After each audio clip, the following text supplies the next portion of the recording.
University of Arkansas.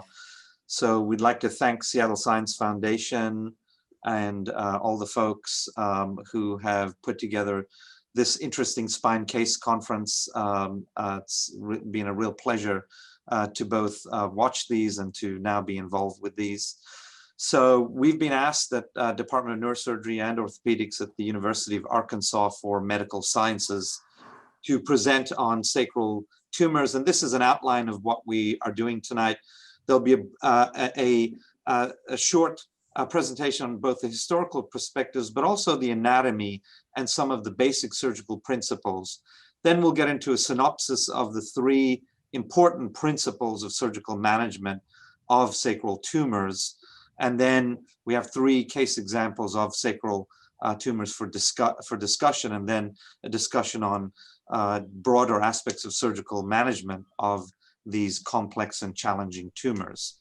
So thank you again. I'd like to introduce my colleague and senior spine surgeon here at UAMS. It's Professor Glenn Pate, who's the director of our Spine Institute. We were joking earlier tonight, we were going to call this Seattle Sacral Foundation Interesting Spine Case Conference, but I didn't have the guts to go with that, so I put up the normal slide. And thank you again, Dr. Pate. It'd be great to hear from your insights. Thank you. Well, hello, hi everybody. It's a great pleasure to be with you tonight, and I'd like to thank the Seattle Science Foundation for the opportunity to be with you. As with anything, we lay down the foundation historically on things. And it's very interesting is that spine surgery really didn't get a kickoff until, late in the 19th century and then the 20th century. In fact, before that, it was called trephining of the spine. And there was a huge debate. In fact, anybody who ever considered trephining of the spine was considered a blockhead, and there was no place for it at all in the surgical environment. In about 1918, before that, shortly, Charles H. Frazier. Now, Charles H. Frazier was an individual who was born in Philadelphia. He grew up and he went to school at the University of Pennsylvania, did his medical training there. And in 1908, he was actually considered to be one of only two neurosurgeons in the country devoting their time to the practice of neurological surgery. For this discussion tonight, if you haven't seen this book, this is an incredible book. I would encourage you to pick up a copy of it. This was published in 1918, and I think it's quite fitting because 1918 was the Spanish flu. And here we are in 2020, and we're talking about Dr. Frazier's book that came out in 1918. He didn't do a whole lot of book signing at that time either. But in this book, as the preface to the book, he made this statement.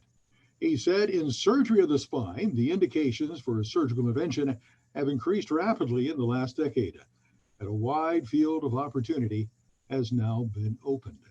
Tumors of the spinal cord, the meninges, and the vertebral column, goes on Dr. Frazier to say, are claiming more and more attention from the neurologist and the spine surgeon, the surgeon. The opportunities for surgical service are greater and the outlook even more encouraging.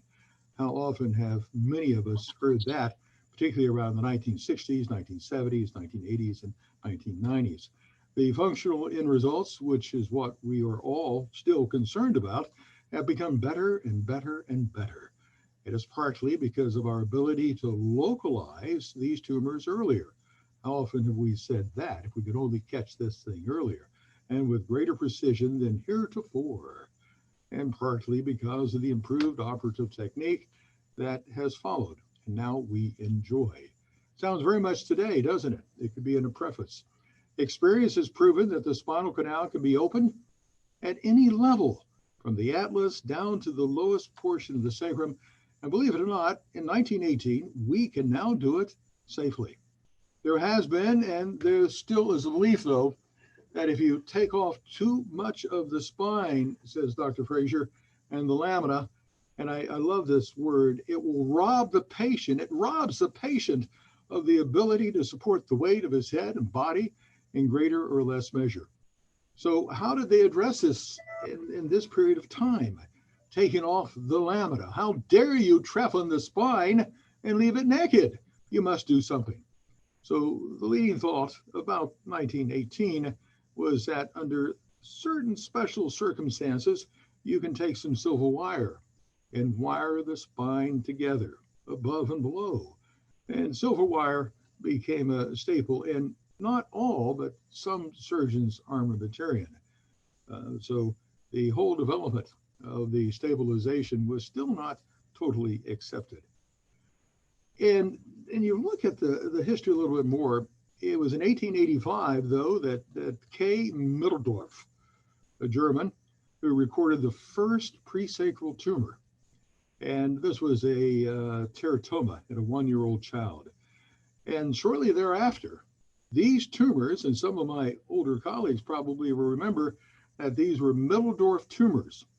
And any sacral tumor, well, it has to be a Mitteldorf, I tell you. It has to be a Mitteldorf. It was in 1948. Now we go from 1885 to 1918, and now we're jumping to 1948. And that's the first time that a theater, this is a picture of a theater from 1948, in which a classification by Dr. Lovelady and Dockery actually put together classifications of these tumors. And in 1949, they recorded their experience in a publication in the Journal of Obstetrics and Gynecology. It's a brief history, but you can see how we've gone from 1885 to finding a name for them in 1918 for a book. I remember before this, there were no books dedicated just to a sole topic. They were volume 1, volume 2, volume 3, volume 4. W.W. King would have 6 volumes, and the surgeon would do basically everything. Now, the surgical considerations, these things are complex. And any tumor of the sacrum and the related neural and pelvic environment and the retroperitoneal structures, these are a heterogeneous group of tumors. And some of us who have addressed this, we have found ourselves saying, my gosh, what do we have here? Now, the space is quite unique because it allows for expansion. And that allows for tumors to get bigger and bigger and bigger before they announce themselves, before the patient will seek any type of care. What's going on? The tumor can go cephalad, it can go through the foramina, it can erode bony walls, and it can do it by pressure or just eroding, depending upon the nature. And as my colleague, Dr. Kazemi, will tell you, these are complex. These are multidisciplinary teams. They involve the neurological surgeon, the orthopedic surgeon, the abdominal surgeons, and also the rehab doctor in many, many cases.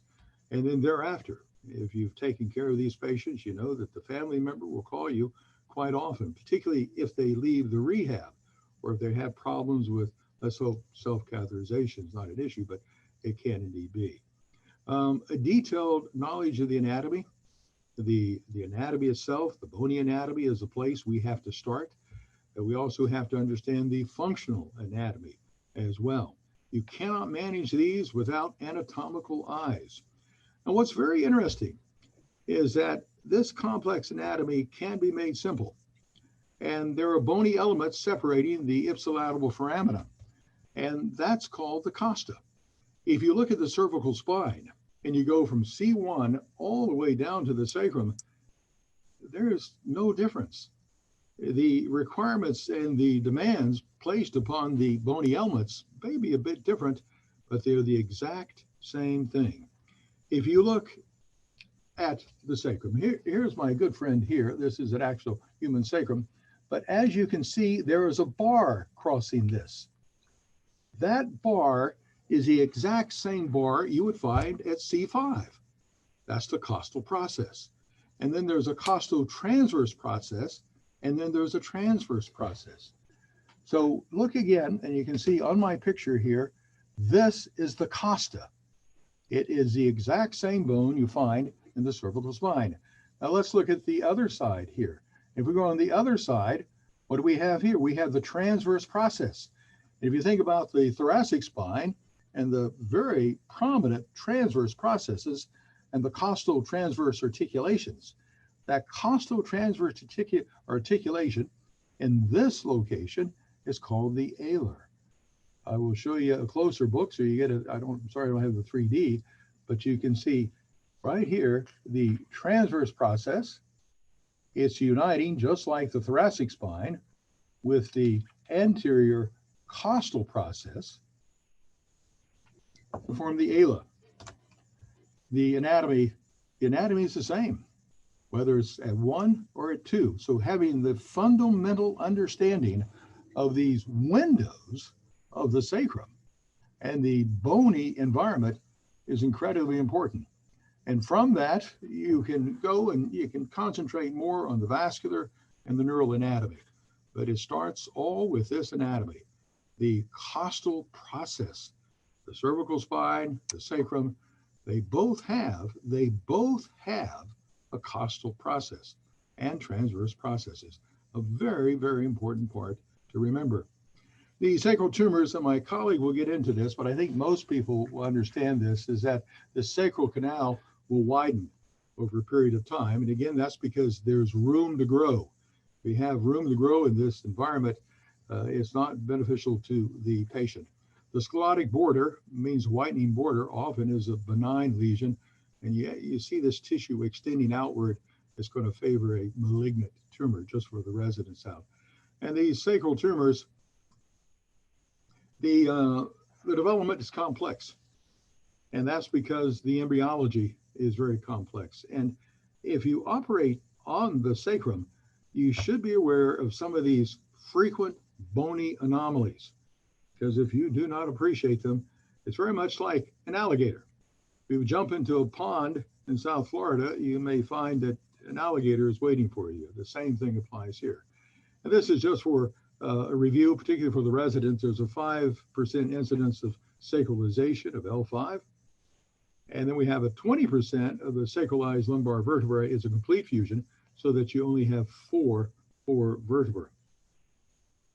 If we look a little closer, there's a 6% incident of a partial or complete lumbarization of S1, which will mean you will have 6 lumbar vertebrae here. And about 4.5% of the general population will have a spina bifida occulta. These are some of the things to keep in mind before you attack these lesions.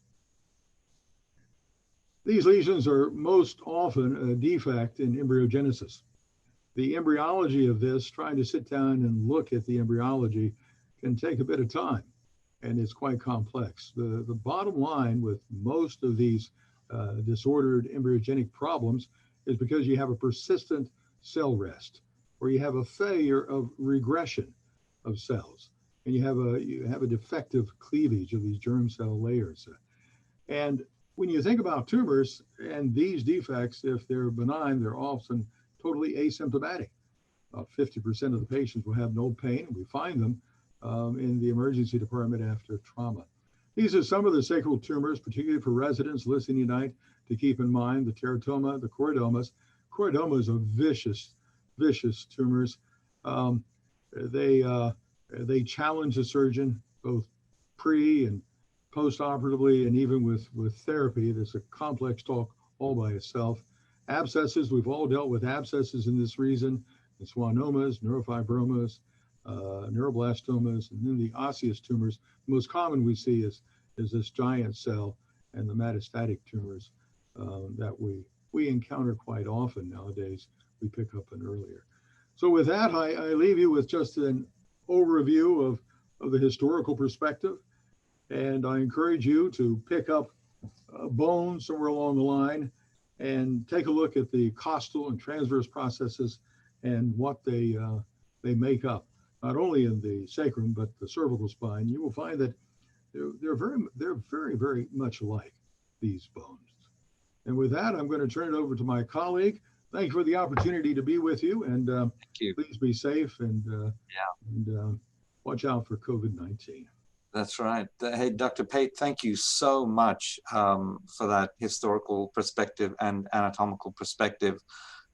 As is evidenced by the impressive bookshelf and collection of books behind you, I think you are very well versed in these topics. You're giving Dr. Ziegler a run for his money, because I'm jealous of Dr. Ziegler's bookshelf as well. Here's Dr. Fraser's book, one of the early books that came out just dedicated to a single topic. Wonderful book. I encourage you to pick it up. The illustrations are just superb.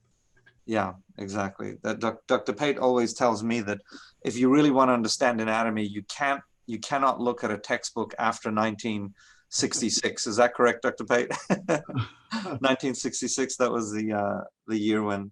That's absolutely correct. I will show you the reason why, because around 1966, publishers decided they would eliminate a great deal of anatomy they thought would not be important.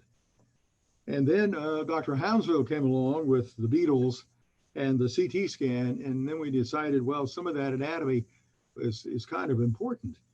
So it prompted us to once again think about anatomy. And as we get better imaging, we need to become better anatomists. And for instance, the costal process. You may not find the costal process of the spine and its relationship to the cervical spine in a book past 1966. You'll find it well mentioned in Morris's textbook of anatomy. But yeah, stay away from those after 1966. I hope nobody's writing a book on anatomy, but that's my opinion. There you go. Well, thank you very much. My brief of this is really to look at a few surgical considerations for these complex tumors. And instead of getting into kind of the intricate details of the surgery, I wanted to just outline three major principles and some of the sequelae that come from understanding that when we do tailor a surgical approach to these tumors. And then through that, we will lead on to the case examples and then the discussion. So as you heard, these are not common tumors. These sacral tumors represent at most less than 10% of all of our spine tumors.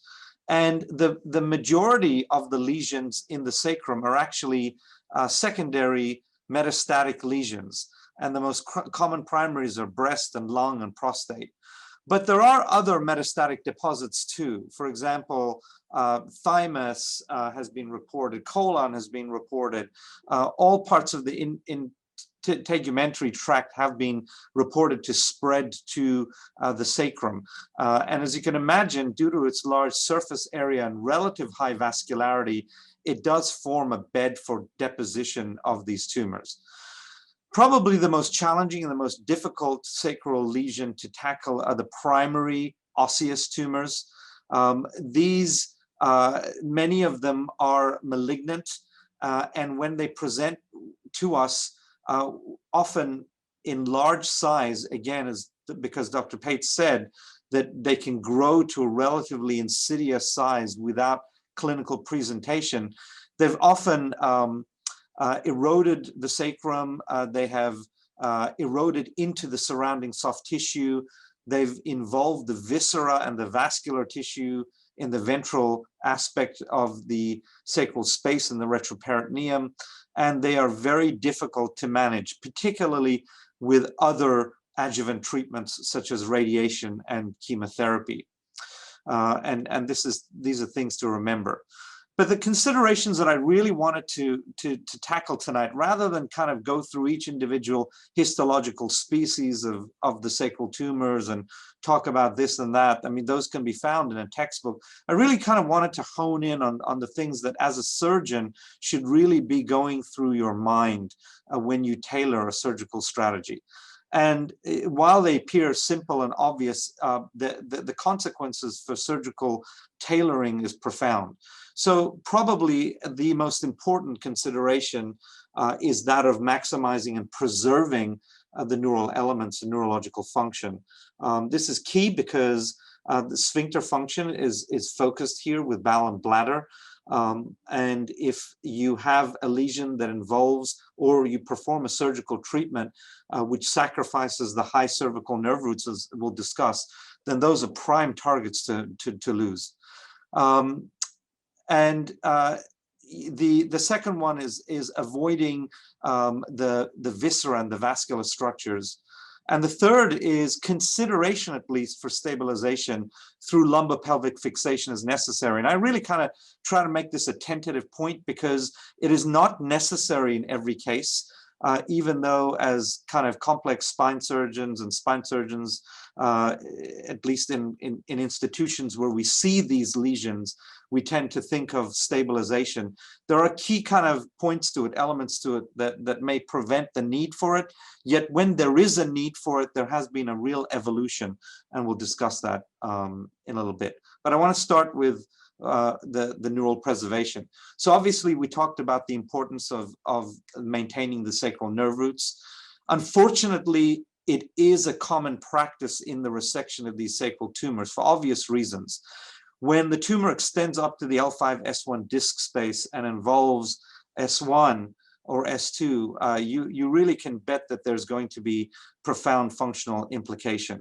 So it's not even necessarily an issue with secondary metastatic lesions because there is at least some adjuvant treatment, and those where there is neural impaction with tumor, adjuvant treatment can shrink or eliminate the tumor and lead to good preservation or relief of symptoms. But when the tumor is contained, such as in a primary malignant lesion or even a primary benign lesion with gross distraction of the nerve elements and involvement, adherent involvement, then it's a real consideration.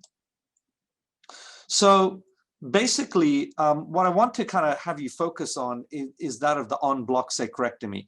So when we perform these, and we do these for these primary bone tumors where it is important that we maintain surgical margins, then you have to consider this. And you've got to consider this for the quality of life of the patient. But most importantly, you have to understand the nerve roots involved and what the impact of these are. And the best way to look at these is to look at the literature. So for me, the paper that is, if you like, the most educational is that which was kind of published by Forney and all, and some of these authors are well known to us, more than a decade ago now, where they looked at approximately 100 patients, and they assessed them depending on the different surgical strategies that were involved. And they classified the type of sacrectomy based on the nerve root involved. And you can see that here, and we'll go through that a little bit in these slides. But there is a hierarchy of classification of the sacrectomy based on the nerve root involvement and ultimately impact. So starting at this kind of image here, the low sacral lesion was that where the S4 and below was involved. Mid sacral was up to S3 nerve roots, and high sacral involved S2 and occasionally S1. And then the total sacrectomy was at the L5-S1 disc space, with this hemicorpectomy extending above it. And so they looked at the functional outcomes of 96 patients who underwent en-bloc resection. And they assessed those patients who had loss of at least one S3 nerve root, and then separately the group of patients who experienced loss of at least a single S1 or S2 nerve root. And the primary finding was that the incontinence of both bowel and bladder was much more prevalent in the higher nerve groups. And that's obvious to some extent, except for the fact that it teaches us that if we can preserve at least one S2 nerve root, this is critical for drastically improving the percentage of sphincter function. So obviously, if you lose all of them, you're going to have saddle anesthesia, sexual dysfunction. As I said, he classified the sacrectomy on the level of the highest nerve root sacrifice. And again, here it is: total sacrectomy, bilateral S1 loss, or unilateral L5 nerve loss, high sacrectomy, bilateral S2 nerve loss, or unilateral S1. Sorry. Middle sacrectomy bilateral loss of S3, low sacrectomy, bilateral loss of S4. And when you preserve S4 and below, it's the distal sacrectomy, and you absolutely preserve function. And this is particularly important. I want to kind of emphasize this, not so much in the primary tumor where you have the option of tailoring the approach, but if you are not careful with the surgical resection to the point of allowing a nerve root to be preserved where you would then return with a recurrent tumor and there is involvement of it, you're effectively damning the patient to loss of function in the future as well. So how about preservation of the viscera?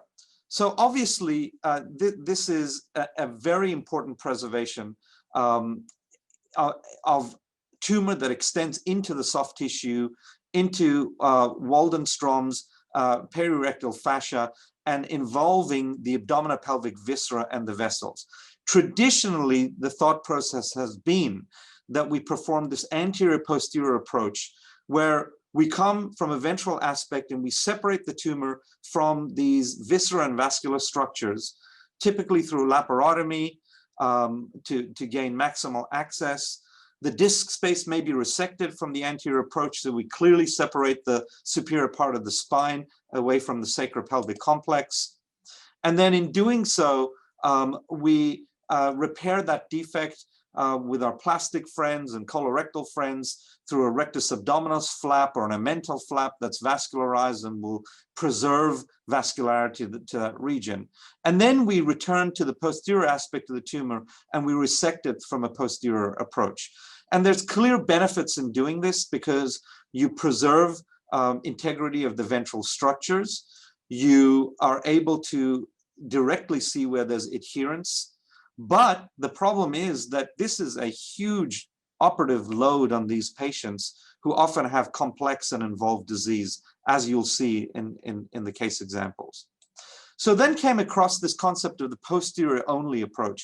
And there are several authors that have published on this, including us. And we wanted to look at a more direct approach to targeting these lesions and decreasing the duration of these procedures.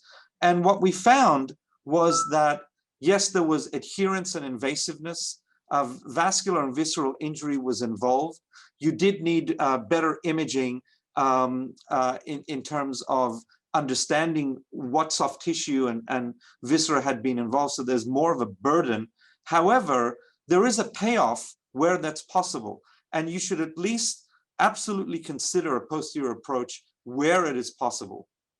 And we and others argue that if there's obviously absence of any visceral or vascular involvement, and if there's no extension to the L5-S1 disc space, you have to consider this as the primary way to approach these tumors.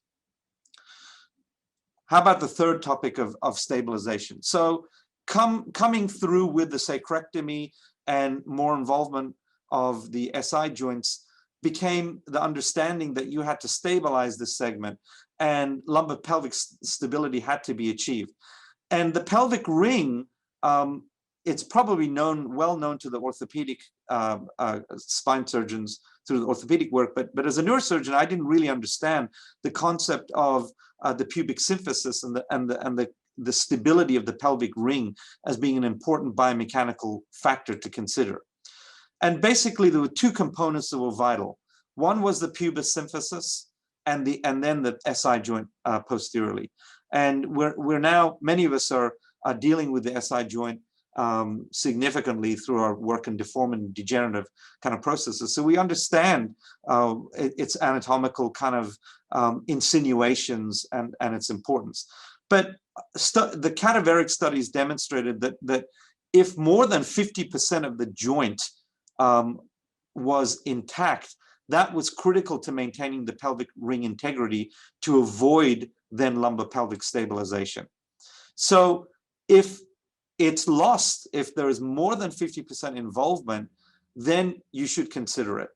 Now, again, as I said before, what's interesting here is not the fact that we don't perform lumbar pelvic stabilization routinely, because we do through our degenerative and deformity work, but it's the fact that often we may not need to consider this in lesions where the SI joint is intact and that pelvic ring is intact as well. But unfortunately, it's unavoidable in many of these aggressive lesions that extend into the ilium as well.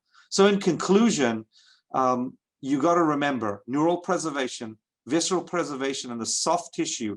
Importantly, that the mesostroma, the Walden-Myers mesostroma around the perirectal fascia, and at least consider stabilizing the lumbosacral junction if you feel the pelvic ring is going to be compromised. And you've heard this before probably from other surgeons here, but if I can leave one other aspect, and that is that you have to have the triple C's. It's got to be the surgeon who's experienced using a considered surgical technique. Often it's anterior, posterior, but potentially posterior as well. And they've got to do it in the right setting where there's access to multidisciplinary care and an intensive care unit as needed. Thank you.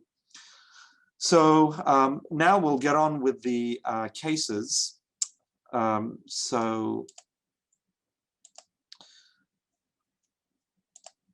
And I'm going to ask our senior resident, Marcus Stevens, to present an interesting case. And again, you know, I don't want to focus necessarily on malignant versus non-malignant and so on, but I want to kind of present a wide variety of lesions where these considerations that we've outlined are made important. Thank you, Marcus. Okay, thanks, Dr. Kazemi. I'm Marcus Stevens, one of the PGY6 residents here at UAMS, and thank you all for having us. We're really happy to be here again. So I'm actually going to discuss a case that Dr. Kazemi and I actually did together just last week regarding a sacral tumor.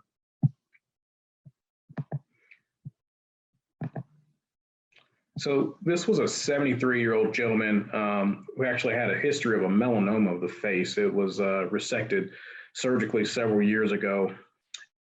And he underwent PET surveillance just as a routine maneuver at an outside facility. And that's when they actually found the sacral mass. At that time, he didn't have any symptoms, but several months went by and he did start to develop some pain in his groin, as well as paresthesia in his lower extremities bilaterally. He came to our center after he started to have these symptoms, and as a referral, he was awake and alert, and his exam was essentially non-focal. He had full strength, no evidence of any bowel or bladder dysfunction. He didn't have any sexual dysfunction, good sensation, his rectal tone was intact. So the lesion was actually biopsied safely, and the path did come back Schwannoma, which I think is very important in determining an operative technique. So here's just some pictures of some key cuts on the MRI. So on the left, this is a sagittal showing this enhancing mass that's pretty much destroyed the majority of the sacrum, and then on the axials as well. I wanted to point your attention to this top right image here because this was also very important in what I think operative planning, because you can see that there's part of the mass that does extend ventrally, actually in the pre-sacral space here. And one thing and here's the rectum, and you see kind of how close in proximity it does come to the rectum. One thing that we had to consider with this case is, as Dr. Kazemi kind of mentioned, is having the availability of an experienced colorectal surgeon, which we did have one available, but also really understanding the layers in the pre-sacral space. Given the fact that this is a slow-growing tumor, you have to remember that there's a couple of fascial layers actually that are apparent ventrally to the sacrum that you have to actually go through before you get into the rectum. So that was one thing we also looked at and considered. And here's a CT scan just really showing the bony destruction here that the lesion has caused. And on the left here, we have a special set of scans that we can do here at UAMS that are available to other centers as well with MR neurography. And I think this is a really great example of how important these types of scans are when you're doing operative planning of these cases. So what you're looking at is a coronal of the cranial portion of the tumor here. And these nerve roots that are, you can see, are kind of draped over the top of the tumor. These are bilateral S1 nerve roots. So this was really important, I think, in planning our dissection. And this was also one of the things that we looked at that we wanted to identify first, because number one, I'll talk about why Dr. Kazemi also talked about as well, why we want to preserve nerve roots, but also it served as a really good landmark for the superior border of the tumor. So Dr. Kazemi kind of mentioned this. This was a paper that we published in World Neurosurgery a couple of years ago on our collective series of some of the sacral tumors that we had taken out over the past few years, and just a brief literature review and combine that with our experience as well. And we really use this in every sacral tumor that we do to determine what needs to be done with our operative approach. So Dr. Kazemi talked about the three main objectives, which we also mentioned in our publication. And we kind of tweaked that a little bit here because, once again, we treat the patient and not the images. And this was a 73-year-old gentleman with a benign tumor, right? So, you know, a total sacrectomy is not needed. The main complaint was paresthesias and also pain. And so we want to keep that in the forefront of our mind. So number one, we want to preserve all of his sacral nerve roots that are uninvolved.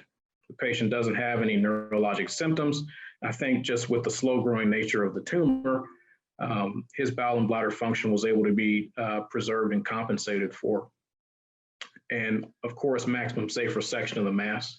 This is a type of tumor that I think we can all agree that it's not going to grow to substantial size with the patient years that he has left. And if it's unsafe to resect certain aspects of it, be it it's stuck or in an unsafe location, I think the answer is leave it alone, which we didn't have to do, thankfully. And then also lumbopelvic fixation. We did take the majority of the sacrum to do laminectomies, and also the tumor had eroded a good bit. The SI joint was not preserved, so we did elect to have to do some lumbopelvic fixation.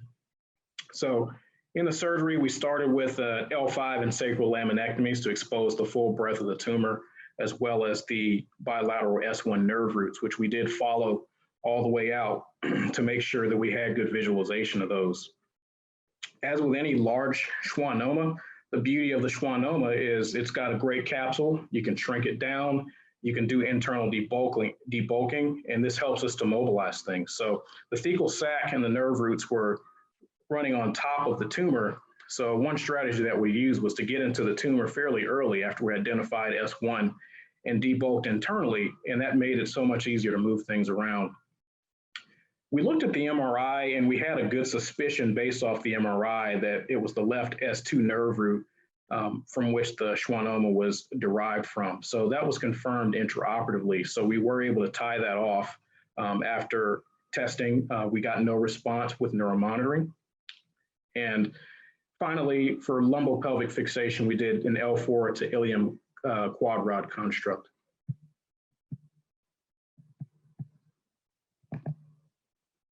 So here's some intraoperative photos from the tumor. This was on initial dissection after we completed the L5 and sacral laminectomies. Little defect. So on the left side of your screen, this is the thecal sac as well as the nerve roots. On the right, there's this defect here. This is where we found a safe spot to enter the tumor to do some internal debulking. And then on the right, this was our final construct, and you can see a good preservation of the remaining nerve roots. We tied off the left S2 nerve root and sacrificed that. We had excellent testing at the end of the operation from neuromonitoring.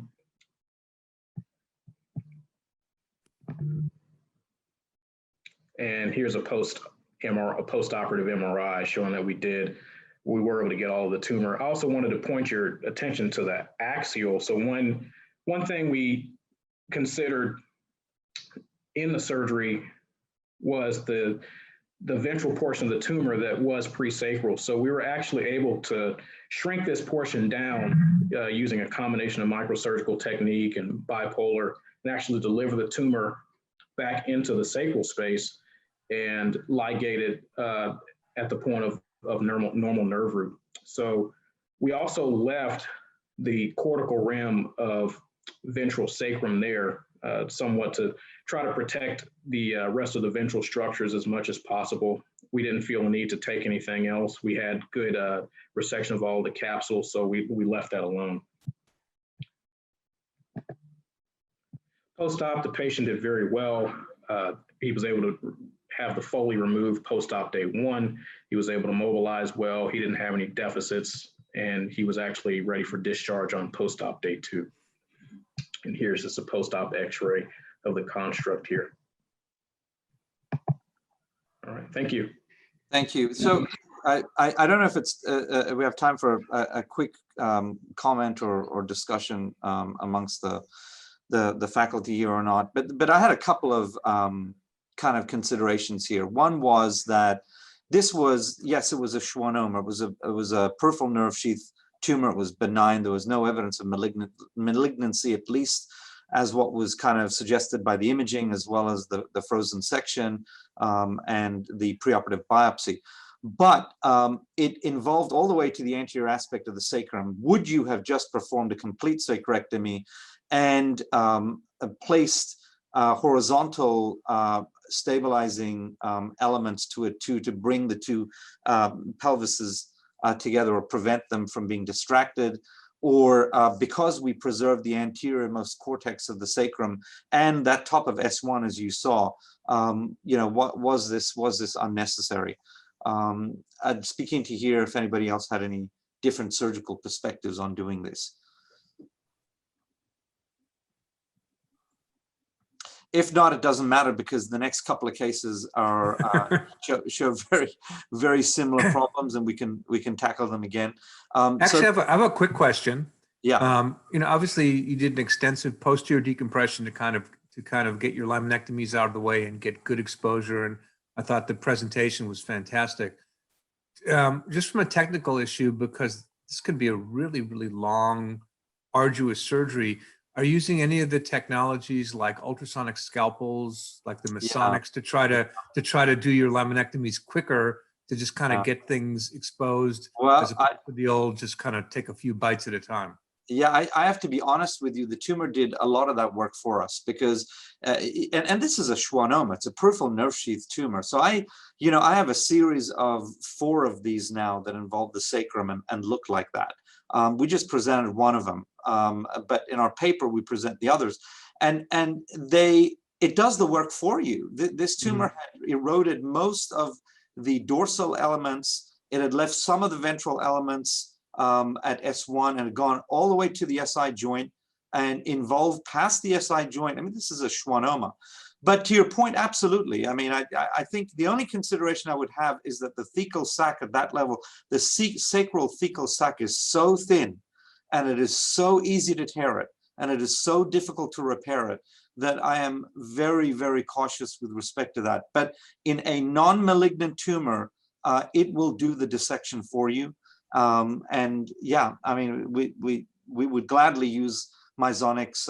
We use the Sonopet ultrasonic aspirator to debulk a lot of the tumor before we were able to kind of come at the margins and fold the tumor in, if you like, before we removed it. Otherwise, it was this tough kind of fibrously difficult tumor to mobilize. Yeah, and we found that again with often with tumors that have had radiation before, that's even more difficult. Okay, Angela, would you, Angela's our chief resident, please present your case. Sure, absolutely. Thanks, Dr. Kazemi. Like you said, my name is Angela Palmer. I'm the PGY7 here at UAMS, and thank you for the opportunity to give this presentation.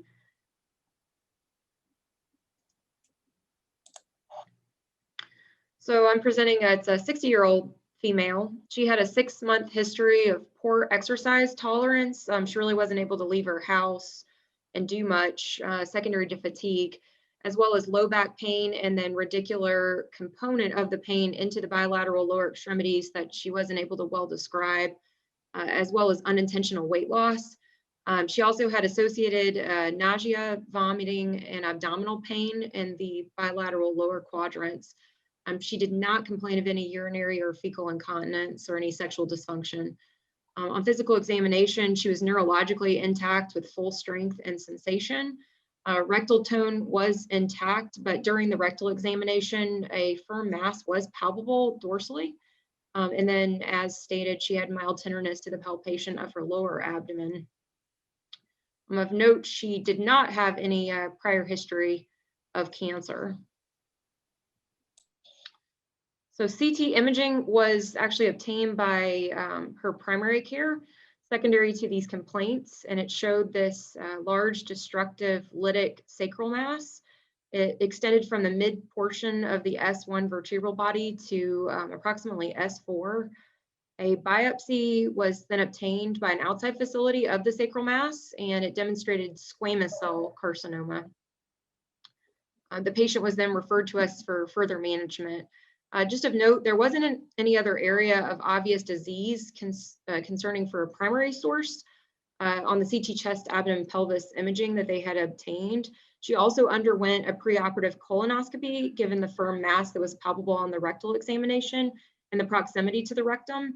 However, this was negative for significant polyps or masses.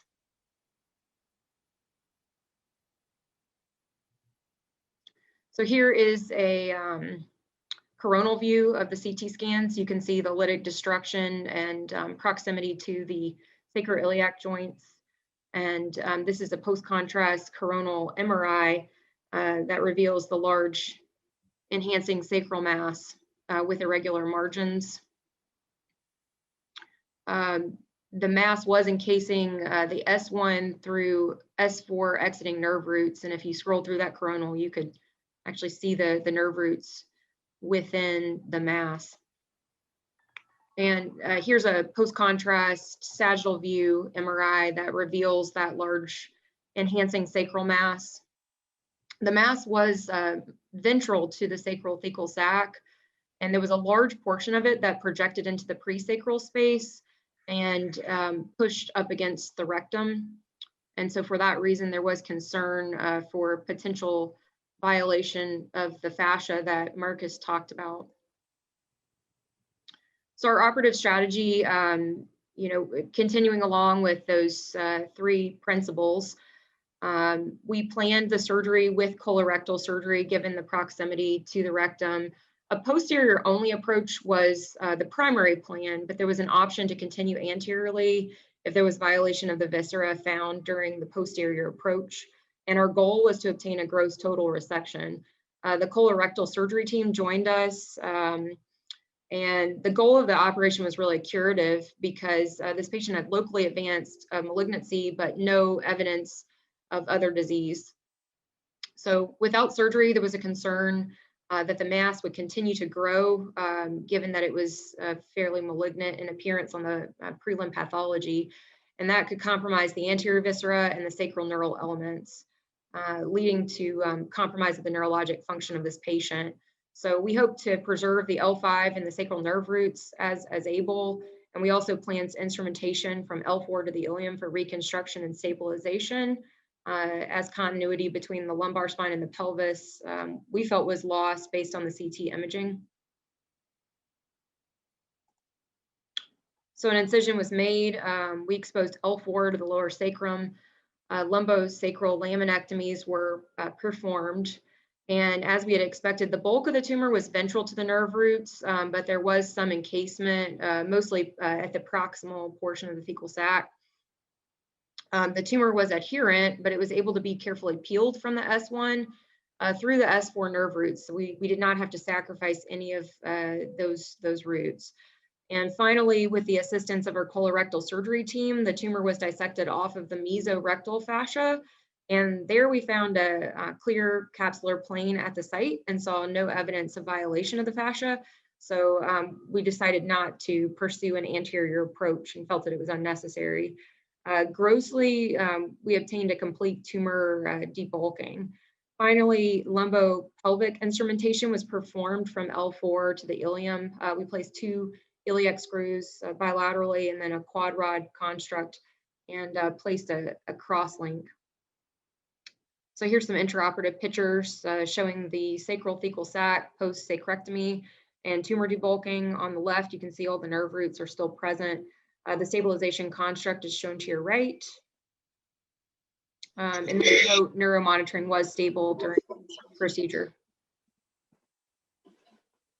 So post-operatively, this patient did quite well without any neurologic compromise. Her Foley was also successfully removed post-operative day 1, and she maintained her bowel and bladder function. She remained full strength, her sensation was intact. The radicular pain that she experienced preoperatively also completely resolved, which she was happy about. And she was able to be discharged on post-operative day 4 in good condition. She was unable to complete a post-operative MRI, unfortunately, secondary to claustrophobia. However, she did undergo a full body PET scan, which is, you can see to your right. It did not demonstrate a source of primary disease. And I think at this point, the oncologist presumed it to be lung primary. But as you can see, there was metabolic activity within that superior aspect of the S1 vertebral body that had been remaining. That did not contrast enhance, unfortunately, on the MRI, and that was felt to be suspicious for possible residual disease versus inflammatory process post-operatively. Unfortunately, nothing had been apparent within that residual S1 vertebral body, so we had not taken it intraoperatively. Post-operatively, the patient did complete 15 fractions of radiation over 21 days for a total of 4,005 centigrade. That intent of the radiation at that point was curative. Unfortunately, a year later, so she never developed any progression of her sacral disease, but she did develop metastatic disease to her liver. So she underwent chemotherapy at that point, tried 3 different regimens, but unfortunately the disease progressed, and eventually she succumbed and did die a year and a half post-operatively. Yeah. So just to note, she was able to walk without aid and never experienced instrumentation failure in that 1.5 years. So just to hurry things along, we have an interesting third case, which was actually non-operative. But anyway, a couple of considerations here. One is that, did we really need lumbopelvic stabilization? I'd like to address it that in malignant lesions where I believe there's going to be progression to the SI joint, my consideration was that that was important, even though right at that moment, the SI wasn't involved. And this is something that I wanted to bring up previously as well. Others may have a different kind of perspective on it. The other question that was asked was preoperative neoadjuvant or preoperative chemoradiation considered. So this was a weird case where no obvious primary was found, and the oncologist actually wanted further tissue. And as part of the multidisciplinary discussion, the decision was made to perform as gross total a resection and stabilization as possible, and then perform adjuvant treatment. Thank you, Angela. Let's go on to the last case with Matthew Helton. And Matthew, go through the case quickly so we can have a few minutes. Thank you. Okay, hello, thank you for the opportunity to speak today. I'm Matthew Helton, one of the residents here at UAMS. Today I'm giving this presentation on a sacral tumor.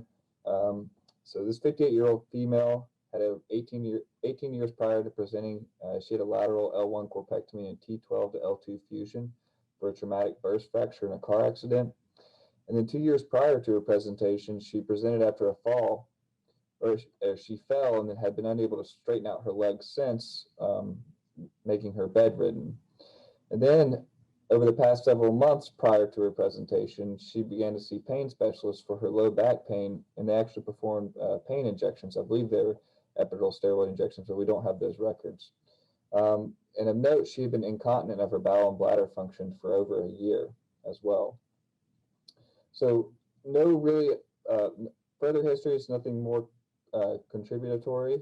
Her physical exam generally was benign, but on neurologic exam, she had 3 out of 5 in her bilateral hip flexion and knee extension, and she had no dorsal or plantar flexion. She also had bilateral foot numbness, along with loss of proprioception in her feet, and then absent patella and Achilles reflexes. And she also had an absent rectal tone. CT scan was performed, and shows a large sacral mass that's lytic. You can see on the coronal in the top left that is destroyed or gone into bilateral SI joints and then into the ilium as well. On the sagittal, once again, this is actually the L5 vertebral body from counting prior from other studies. So it nearly involves the L5S1 disc space. And then on the axial scan, you can see that the tumor has expanded out into the SI joints as well. And then a large presacral component exists. Further looking at the MRI on the sagittal stir, go back here. On the sagittal stir image, you can see this large mass. It actually measures about 14 by 14 centimeters. And then the contrast enhancements, kind of peripheral, a little bit heterogeneous appearing, once again appears to involve the S1 vertebral body. And then on the coronal pictures out laterally through the SI joints. And then axially, you can see how it doesn't invade the intra-abdominal contents, but pushes them anteriorly. So a biopsy was performed, but the interventional radiologist obtained nothing but necrotic tissue, and so was unable to come up with a true diagnosis. The patient and family elected at this point not to repeat the biopsy. She actually desired just pain control and went home with palliative care. And she ended up dying only 5 months after this presentation. So on consideration of this large tumor, it looks likely that it was a chordoma, which commonly present with lower back or sciatic region pain, and kind of like this, the theme of this series has been due to the pelvic accommodation, these tumors can reach a very large size without causing constipation or nerve dysfunction. Overall survival in this study recently presented in the Spine Journal in 2019 at 5 years is 79% after surgical excision with or without radiation. And then the tumor size they showed predicted the worst overall survival. So clearly, I don't think that our patient was in this 79%. Once again, looking back at these MRIs, comparing the axial and the sagittal, this is the cut through the axial we're looking at. I think you can really appreciate how large this lesion would have been, and how morbid it would have been to perform surgery on this patient. And so looking at surgical considerations, the approach, I guess it would be posterior, and it probably required the laparotomy like Dr. Kazemi talked about earlier. You're looking at amputation of the S1 nerves, possibly even the L5 nerves. And then likely you're not going to see any functional improvement after surgical excision. And then you're obviously going to encounter a great deal of instability as both SI joints are destroyed. So what other options are there? Well, could this patient have been a good candidate for something like carbon ion radiation therapy, proton beam therapy, or even intensity modulated radiation therapy? This study shows that there's an overall survival for these patients at 5 years at 81%. Once again, I don't think that our patient falls into this study. As this study, I think the maximum size of the sacral tumor they saw was somewhere around 700 cubic centimeters, and our patient had a tumor the size of 1,200. So doesn't quite qualify for that, but something to consider. And another study that showed 23 patients being treated with carbon ion or proton beam here showed that these patients had overall survival of 83% at 3 years. And then here's some other studies that they reviewed. Once again, carbon ion alone showed 86% survival. So these are all options that are worth considering, and I think literature worth reviewing in the future. And that's yeah. Thank you, Matthew. That was a great presentation. A couple of questions came up. One was, what was the cause of death? To be honest with you, I think that she just had progressive functional decline, most likely from poor nutrition, malnutrition, and slow wasting. Once a family decided that they were palliative, it kind of fell out of our hands. But a couple of important considerations came by here, and Jens Chapman kind of brought up the idea too that these people require intensive preoperative work, and maybe consideration for colostomy. Maybe we should have been more aggressive and pushed the family for trying to tackle this. I think that the tumor bulk at that point had really made a lot of operative factors really morbid for her. She's young, but she'd lost function already. She had clearly poor nutrition, poor function in general, as well as sphincter function. But did we, could we have pushed her? Should we have considered a preoperative colostomy, for example? Would there have been any role for proton or carbon ion? I don't think so. I think that they would have been a potential post-operative, post-op adjuvant treatment. In the minute that we have left, does anyone have any comment to make here?